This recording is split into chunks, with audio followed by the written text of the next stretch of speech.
Good morning, students. Today we are taking new chapter. This is chapter number 4, Chemical Kinetics.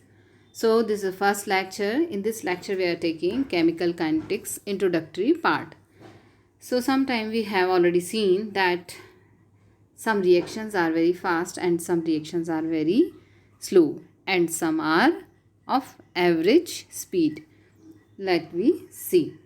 यहाँ पर देखिए एक मैंने दिया हुआ है AgNO3 react with NaCl converted into AgCl and NaNO3 means यदि हमने NaCl लिया है और AgNO3 लिया और उसका जो एक्वस सोल्यूशन होता है, यहाँ पे ये मैंने पोर करके बता चुकी हूँ यहाँ पे, तो जो एक्वस सोल्यूशन NaCl का होता है और एक्वस सोल्यूशन AgNO3 का होता है, इसको यदि हम मिलाते हैं तो इमीडिएटली वाइट कलर का पीपीटी हमें फाइंड आउट होता है। ये जो वाइट कलर का पीपीटी है ये किस चीज़ को शो कर रहा है? ये शो कर रहा है AgCl के फॉर्मेशन को। और ये विद इन अ सेकेंड ये कंप्लीट हो जाती है रिएक्शन, मतलब it never takes time. But यदि हम सेकेंड एग्जांपल देखेंगे रस्टिंग ऑफ आयरन नेल, तो यदि हम आयरन नेल को इस एनवायरनमेंट में खुला ही छोड़ देंगे तो तब तक रस्टिंग नहीं होती जब तक कि वहाँ पे मॉइस्चर प्रेजेंट ना हो। जैसे समर डेज है, समर डेज में रस्टिंग प्रोसेस बहुत ज़्यादा स्लो हो जाती है। तो इस तरह से कुछ रिएक्शंस हैं जो बहुत ज़्यादा स्लो है। इसके अलावा यदि हम देखें हाइड्रोलिसिस ऑफ स्टार्च, तो स्टार्च जो होता है, स्टार्च क्या होता है? It is very complicated structure. ठीक है, ये जो कॉम्प्लिकेटेड स्ट्रक्चर है, अब जब इसमें वाटर में इसको डिज़ोल्व किया जाता है तो वाटर पार्टिकल्स के कारण से इसका जो कंबाइंड स्ट्रक्चर, कॉम्प्लेक्स स्ट्रक्चर है, वो धीरे धीरे करके ब्रेक डाउन होता है। ये है हाइड्रोलिसिस ऑफ स्ट्रक्चर। ये हाइड्रोलिसिस ऑफ स्ट्रक्चर की जो स्पीड होती है ये मॉडरेट होती है, मतलब एवरेज स्पीड से ये चलता है। तो इस तरह से हमने देखा कि कुछ रिएक्शंस बहुत ज़्यादा फास्ट हैं और कुछ ऐसी हैं जो कई कई दिन लगा देती हैं, और कुछ रिएक्शंस ऐसी हैं जो मॉडरेट स्पीड से चलती हैं। तो अब यहाँ पे ये सब चीज़ों को एनालाइज करने के लिए जो ब्रांच होती है that is known as chemical kinetics. So the branch of chemistry which deals with the study of reaction rate and their mechanism are called chemical kinetics. आपको समझ में आया कि जो रिएक्शन रेट है, ये भी अभी हम लोग यहाँ आगे देखेंगे कि केमिस्ट्री की वो ब्रांच जो रिएक्शन रेट को और उसके मैकेनिज्म को डील करती है, उसको हम क्या बोलेंगे? Chemical kinetics.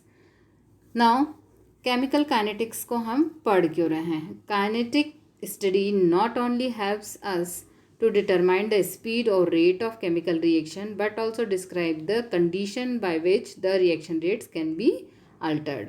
मतलब सिर्फ ऐसा नहीं है कि आप स्पीड या रेट ऑफ रिएक्शन को ही इसमें एनालाइज कर रहे हैं, इसकी स्टडी कर रहे हैं, बट किस कंडीशन से हम उस रेट ऑफ रिएक्शन को चेंज कर सकते हैं वो भी हम इसमें देखते हैं। ये वाला चैप्टर हमें यहाँ पर सिखाता है। ठीक है, the factors such as concentration, temperature, pressure and catalyst affect the rate of reaction।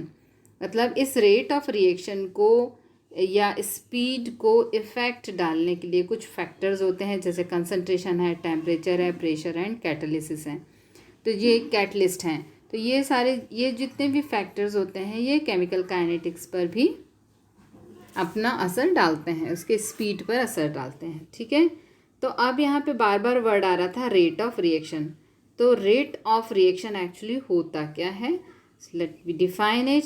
The speed of a reaction और the rate of a reaction can be defined as the change in concentration of reactant और product. मतलब concentration में जो changes हो रहे हैं किस किस के, या तो रिएक्टेंट के कंसंट्रेशन में देख सकते हैं या फिर प्रोडक्ट के कंसंट्रेशन में देख सकते हैं। In unit time it can be express in term of this. तो यहाँ इसका मतलब एक यूनिट टाइम में जो भी हमने यदि सेकंड लिया है तो पर सेकंड जो चेंजेस हो रहे हैं किस में? Concentration of reactant and concentration of product में, तो वो क्या कहलाता है? Rate of reaction. ये it can be expressed in terms of the rate of decrease in concentration of any one of the reactants और the rate of increase in concentration of any product. मतलब जैसे जैसे reaction, हमें पता है कि जब रिएक्शन नहीं हुई उस समय पर आप लोगों को कॉन्सेप्ट रिएक्टेंट एंड प्रोडक्ट का बहुत क्लियर है। रिएक्टेंट वो होते हैं जो आपस में कंबाइन होते हैं, प्रोडक्ट वो होता है जो रिएक्शन के बाद में फॉर्म होता है। ठीक है, तो अब यहाँ पर जैसे जैसे रिएक्शन होती है वैसे वैसे रिएक्टेंट का कंसंट्रेशन कम होते जाता है। देखिए डिक्रीज लिखा है और जो प्रोडक्ट है उसका कंसंट्रेशन धीरे धीरे करके बढ़ता जाता है। फॉर एग्जांपल यहाँ पे देखें, the rate of a chemical reaction का एक्सप्रेशन हम कैसे देंगे। हमें पता है कि जो रिएक्टेंट होते हैं वो टाइम के हिसाब से धीरे धीरे चेंज होते हैं, मतलब ये डिक्रीज़ होते हैं, और जो प्रोडक्ट है वो टाइमली इंक्रीज़ होता है। So 1 mole of reactant are produces 1 mole of product.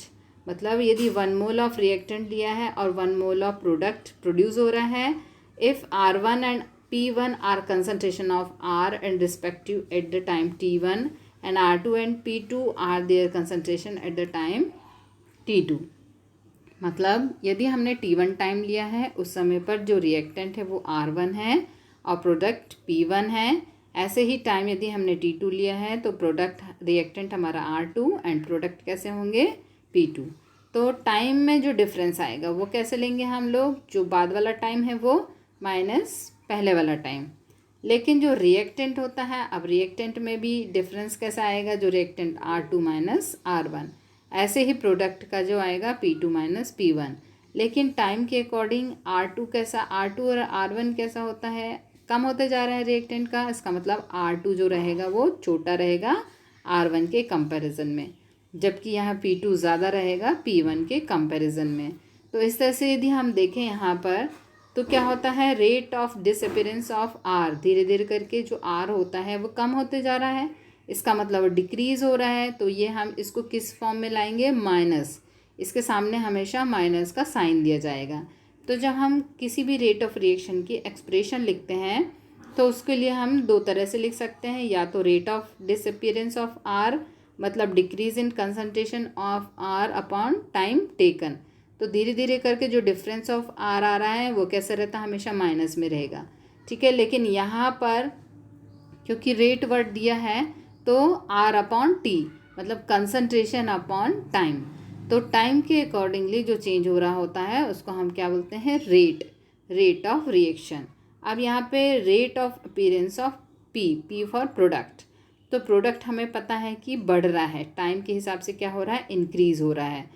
तो increase in concentration of P upon time taken, concentration increase हो रहा है इसलिए ये प्लस में रहेगा, और जो डिफरेंस है वो अपॉन डिफरेंस ऑफ टाइम, तो कंसंट्रेशन ऑफ टाइम हो जाएगा रेट ऑफ रिएक्शन। अब यहाँ पे रेट ऑफ रिएक्शन का एक्सप्रेशन दो तरह से हो सकता है, या तो रिएक्टेंट के थ्रू या फिर प्रोडक्ट के through. So now general rate of reaction, यहाँ पे दो तरह के रेट ऑफ रिएक्शन पढ़ेंगे हम लोग। एक होता है जनरल रेट ऑफ रिएक्शन। मान लो कोई रिएक्शन हो रहा है जिसमें A और B मिलकर के C एंड D बना रहे हैं, लेकिन इनका स्टोइकियोमेट्रिक कोएफिशिएंट मतलब कि पूरा बैलेंस करने पर स्मॉल a, इसके आगे स्मॉल b, यहाँ small c and small d है।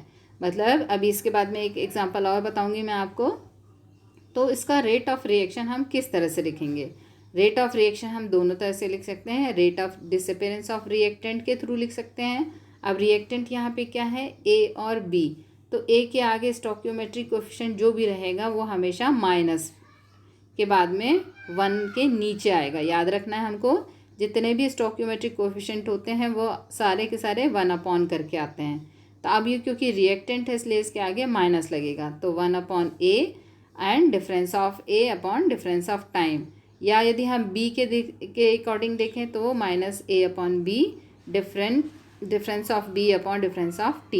यह है इक्वेशन नंबर 1। अब यहाँ पर दोनों क्यों लिया है, दोनों ही इक्वल होते हैं, टाइमली ये दोनों इक्वल चलते हैं। तो आप या तो ये ले सकते हो या ये ले सकते हो, दोनों में से एक भी पता है तो भी आप न्यूमेरिकल इसके कर सकते हैं। Then rate of appearance of product, धीरे धीरे करके प्रोडक्ट अपीयर हो रहा है इसलिए ये दोनों कैसे रहेंगे, प्लस में रहेंगे, और इनका कोएफिशिएंट हमेशा 1 अपॉन करके आएगा, जैसे 1 upon C and 1 upon D करके आया है। तो इस तरह से टोटल यदि हम देखें तो ये क्या हो जाएगा, देखिए नीचे वाली लाइन में यहाँ पर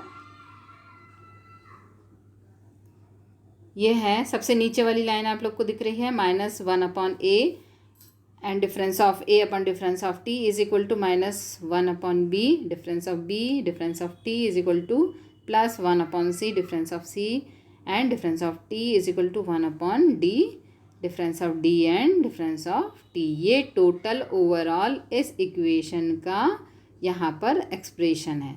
तो फर्स्ट वाला जो हमने देखा ये इसका एक्सप्रेशन कौन सा हो जाएगा, ये यहाँ पर इक्वल साइन बहुत इंपॉर्टेंट है, ये ध्यान रखना है आप लोगों को। देन एवरेज रेट और इंस्टेंटेनियस रेट।